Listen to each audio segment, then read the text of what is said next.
দেখো আমরা মুম্বাই এয়ারপোর্ট ঢুকে গেছি, আর আমরা মুম্বাই এয়ারপোর্টের ভেতরটা বেশি ঘুরে দেখিনি, কারণ সেটা বিশাল বড়। আর আমরা অনেক টায়ার্ডও ছিলাম, যে কারণে আমরা এখানে বসে আমাদের ফোনটা চার্জ দিয়ে নিই, কারণ ফোনটা আমাদের চার্জ প্রায় শেষ হয়ে গেছিলো। সারাদিন বিচে ঘুরেছিলাম, তাই বেশ টায়ার্ড ছিলাম। এসে সবার আগে ড্রেসটা চেঞ্জ করে ওখানেই বসে থাকি। ভেতরে সেরকমভাবে একটা এয়ারপোর্টের ভিডিও করা হয়নি। তারপরে রেডি হয়ে যাই দুবাইয়ের ফ্লাইটের জন্য। চলো এবার উঠে পড়তে হবে দুবাইয়ের ফ্লাইটে। আমরা চড়ে বসলাম এমিরেটসের ফ্লাইটে। কত বড় ফ্লাইট, আমি তো এর আগে কখনো দেখিনি, তাই আমি ছিলাম খুব এক্সাইটেড। যারা চেপেছ তারা তো জানোই, আর যারা চাপবে তারাও দেখবে এর ভেতরের ব্যবস্থা কত ভালো। তারপরেই সময় এলো বাড়ির সবাইকে ফাইনালি বাই বলবার, কারণ আমরা আস্তে আস্তে যত উপরে উঠবো, ফ্যামিলির থেকেও তো দূরেই সরে যাব, সেখানে তো না লাগবে টাওয়ার না কিছু। তাই সবাইকে বাই বললাম, কিছু ফটো তুলে আমরা এগিয়ে যেতে চললাম নতুন আরেকটা শহরের দিকে, দুবাই। কত ভিডিও দেখেছি তার, আর আমরা নিজেরা এবার যাব সেই শহরে, তাই একটা এক্সাইটমেন্ট তো ছিলই। আর বাইরে কত কত দেশের ফ্লাইট সব দাঁড়িয়েছিল, কিন্তু দুবাইতে যাওয়ার জন্য এক্সাইটমেন্ট আলাদাই ছিল। যদিও বা আমরা দুবাই ঘুরে দেখতে পারবো না, শুধুমাত্র রাত্রিরের জন্যই ওরা আমাদের হোটেল আর খাবারের ব্যবস্থা করে দিয়েছে। আর খুব ভোরেই আমাদের চলে আসতে হবে 6টার মধ্যে আবার দুবাইয়ের এয়ারপোর্টে, কারণ আমাদের ফ্লাইট দুবাই থেকে 9টার মধ্যে, যে কারণে আমরা খুব তাড়াতাড়ি দুবাই এয়ারপোর্টে ঢুকে যাব। আর যত তাড়াতাড়ি ঢুকতে পারবো আমাদের চেক ইনে ততটাই সুবিধা হবে।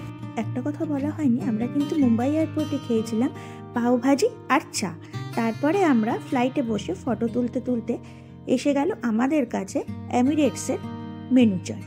আমরা ভেজ খাবারের অর্ডার করেছিলাম, যে খাবারগুলোর টেস্ট ছিল জাস্ট অসাধারণ। শুধু মুম্বাই বা ছত্রপতি শিবাজি এয়ারপোর্ট না, আমরা ছেড়ে দিলাম ইন্ডিয়া।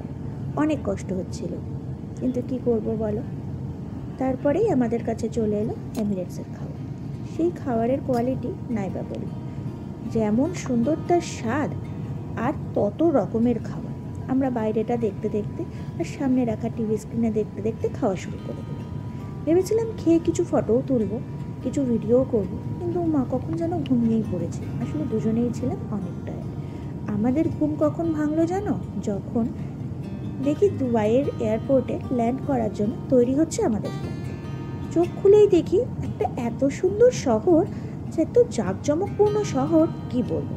কিন্তু দুঃখ একটাই, যে আমরা সেখানে কিছুই ঘুরতে পারবো না ঘুরতে পারবো বুর্জ খলিফা আর না। তবে আমাদের সমস্ত খাওয়া দাওয়া সমস্ত কিছুর খরচাই দিয়েছে এমিরেটস, হোটেলে থাকার ব্যবস্থাও করে দিয়েছে তারা। এবার আমাদের ফ্লাইটটা দেখো দুবাই এয়ারপোর্টের মাটি ছুঁয়ে ফেললো। এবার আমরা রাত্রিরে চলে যাব হোটেলে, সেইখানে পৌঁছে দেওয়ার ব্যবস্থাও ওদের। তো আমরা এক রাত্রিরের জন্য হলাম দুবাইয়ের অতিথি। তারপরেই সকালবেলা ওখান থেকে আমরা ব্রেকফাস্ট করব না, অনলি চা খেয়ে বেরিয়ে পড়বো, কারণ আমাদের অনেক সকালে ঢুকতে হবে। তো আমাদের ওখান থেকে 4:30-5টার মধ্যে হোটেল থেকেই বেরিয়ে যেতে হবে। তো ওরাই আমাদের পৌঁছে দেবে দুবাই এয়ারপোর্টে। আবার দেখো আমরা পৌঁছে গেছি দুবাই এয়ারপোর্ট, কিন্তু আমাদের ওই টার্মিনাল থেকে আরেক টার্মিনালে যেতে হবে, যেটা ভেতর দিয়ে ট্রেন যায়, মানে মেট্রো। কি আশ্চর্য দেখো, মেট্রোর কিন্তু কোনো ড্রাইভার যাচ্ছে না, প্রযুক্তি কত উন্নত। আর এইটা কিন্তু শুধুমাত্র এয়ারপোর্টের ভেতরেই আছে, যে কারণে ট্রেনটা চেপে খুব আশ্চর্য লাগছিল। আমরা পৌঁছে গেলাম আরেক টার্মিনালে। এবার এখান থেকে আমাদের এক রাত্রিরের জন্য ভিসা নিতে হবে, যেটা আমাদের ফ্লাইটের টিকিটের সাথে ইনক্লুডেড ছিল। কিন্তু একটু প্রবলেম শুরু হয়েছিল আমার ভিসাটার ক্ষেত্রে, যেটা রিকের আগেই বলে গেছিল। কিন্তু সেরকম প্রবলেম কিছুই না, যেটা কিছুক্ষণ আমরা বসার সঙ্গে সঙ্গেই ওরা করে দেয়। এবং তারপরে আমরা দুবাই এয়ারপোর্টে কিছুক্ষণ বসি, মজা করি, কারণ আমাদের যে বাসটা দেওয়ার কথা ছিল সেই বাসটায় একটু লেটে ছেড়েছিল, যে কারণে আমরা ওখানেই বসি এবং কিছু গল্প টল্প করি। ওখানকার কারেন্সি নিয়ে এক রাত্রিরে যতটুকুনি দরকার ততটুকুনি আমরা নিয়েছিলাম, কারণ আমাদের তো নতুন কিছু কেনার ছিল না, সবই দিচ্ছে এমিরেটস। যে কারণে আমি আর ওখানে বসে কিছু ভিডিও নিই, কিছু মজা করে তারপরে রেডি হই আমাদের বাসের জন্য। কারণ যেটুকুনি সময় আমার ভিসার জন্য লেগেছিল, সেইটুকু সময় আমরা ওখানে বসে একটু রেস্ট নিই। আর বাইরেটা তো দেখতে ভালোই লাগছিল, কত রকমের লোক, কত মানুষ এখানে। মনেই হচ্ছিল না যে সেটা রাত্রিরের টাইম, বাবারে বাবা কত লোক সেখানে, পুরো ভর্তি ছিল লোক। তারপরে আমরা মজার ভিডিও করতে করতেই বলে যে আমার ভিসা হয়ে গেছে রেডি, এবার আমরা তৈরি হচ্ছি এয়ারপোর্ট থেকে বেরোবার জন্য।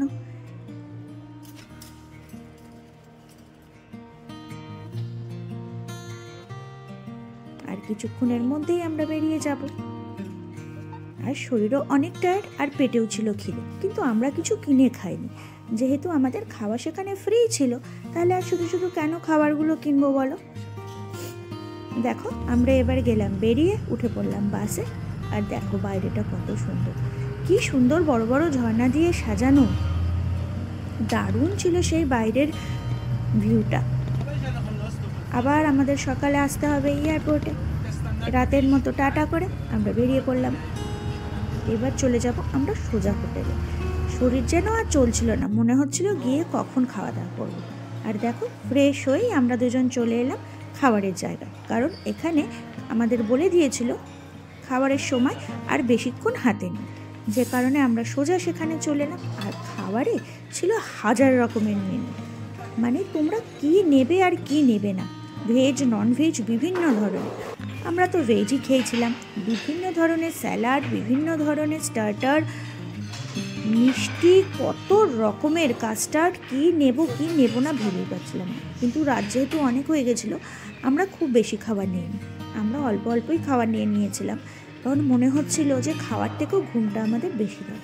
আবার যেন ইন্ডিয়ান খাবারও ওখানে ছিল, ভাত, রাজমা, অনেক কিছু ছিল। আমরা ওইগুলোই নেওয়ার চেষ্টা করেছিলাম, আর খেয়েছিলাম স্যালাড আর স্ম্যাশ পটেটো, যেটা আমার আর রিকের অনেক পছন্দ। আর নিয়েছিলাম কিছু মিষ্টি, কিন্তু মিষ্টিগুলো যাই বলো আমাদের এখানকার মতো টেস্ট নয়, ওগুলো একটু অন্য ধরনের। তো যাই হোক, রাত্রিরের ডিনারটা তো ভালোই হলো। সকালে আমরা ব্রেকফাস্টের জন্য ওয়েট করব না, আমরা তাড়াতাড়ি চলে যাব, নিয়ে ওখান থেকে চা কফি নিয়ে বেরিয়ে যাব, কারণ কিছুক্ষণের সময় হাতে ছিল রেস্ট নেওয়ার জন্য। ভোর 4:30টায় ওরাই উঠিয়ে দেবে আমাদের বলেছে। ভোর 4টে না বাজতে বাজতেই হোটেলের লোক এসে দিল আমাদের ডেকে। আমরা ঘুম চোখেই উঠলাম, মাঝখানে 3 ঘন্টার ঘুম হয়েছিল আমাদের। আমরা স্নান করে আমরা ব্রেকফাস্ট করি না তো সকালে, শুধুমাত্র কফি খেয়ে বেরিয়ে পড়ি। তারপরে আমরা পৌঁছে যাই, ওখানকার বাসই আমাদের পৌঁছে দেয় দুবাই এয়ারপোর্টের ভেতর, কারণ রাতে তো আমরা দুবাই এয়ারপোর্টটা সেরকম ঘুরে দেখতে পারিনি, যে কারণে ভাবলাম যে সকালে একটুখানি ঘুরে দেখি। তারপরে আমরা দুজন মিলে খেলাম। ওইখানের খাবার মানেও সেই খাবার, সেই বার্গার আর কফি। তো আমরা নিয়েছিলাম একটা ক্যাপাচিনো, সেটা টেস্ট ঠিকঠাক থাকলেও তারপরে আমরা ভাবি যে আমরা আরেকটা কফি। সেই কফিটা এতটাই স্ট্রং ছিল যে আমরা খেতেই পারিনি, শুধু শুধু টাকাটাই নষ্ট হয়। তার থেকে ইন্ডিয়ান মশালা চা ছিল দারুণ খেতে। তারপরে আমরা একটা চা নিয়ে খেতে থাকি, সেই চাটা খেয়ে অনেকটা ফ্রেশ লাগে। তারপরে ঘুম চোখেই এয়ারপোর্টটা ঘুরে দেখে তৈরি হই আমাদের ওখানকার ফ্লাইটের জন্য। সবাই বলে দুবাইতে নাকি সোনার দাম কম, তো আমরা কিছু সোনার দোকানেও যাই, কিন্তু বিশ্বাস করো সেরকম আমরা কমে কিছুই দেখিনি। কিন্তু সেই ডিজাইন কি বলবো, আর সেই সোনা কত যে তার চাকচমক কি বলবো, দারুণ দেখতে। তারপরেই আমরা চেপে বসি দুবাইয়ের ফ্লাইটে, মানে আবার এমিরেটসে।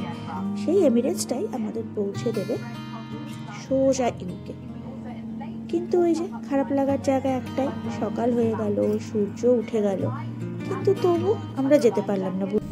দেখো কি সুন্দর আলো ফুটেছে বাইরে, তখন সূর্য মামাও আস্তে আস্তে উঠছে, তাই আকাশের রংটা কত সুন্দর লাগছে।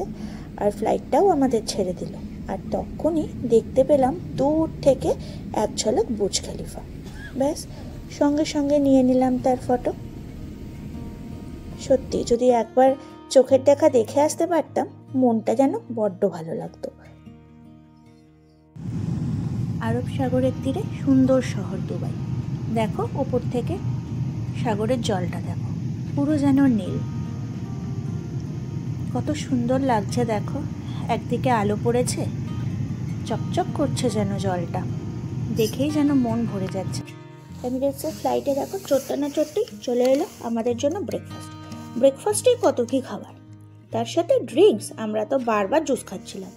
তারপরে রিক শুরু করলো বাইরের ভিউগুলো নেওয়ার। নিচে যেগুলো দেখছো সেগুলো কিন্তু পর্বতমালা, আর সেগুলো পুরো বরফে ঢাকা। আর সেখানকার টেম্পারেচার এতটাই কম ছিল যে উইন্ডোর গ্লাসে যে জলগুলো জমেছিল সেগুলো আস্তে আস্তে ছিটছিট করে বরফ হয়ে যাচ্ছিল।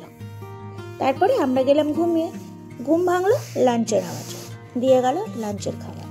দেখো কত কত মেনু, আর সেরম সুন্দর সেগুলো খেতে। তারপরে আমরা 8 ঘন্টা বাদে নেমে গেলাম নিউক্যাসল এয়ারপোর্ট। এই এয়ারপোর্টে ঢুকতে না ঢুকতেই আমাদের লাগেজ নেওয়ার পারে, কারণ লাগেজগুলো আমরা জমা দিয়ে দিয়েছিলাম সেই করবো, আর কালেক্ট করতে হলো।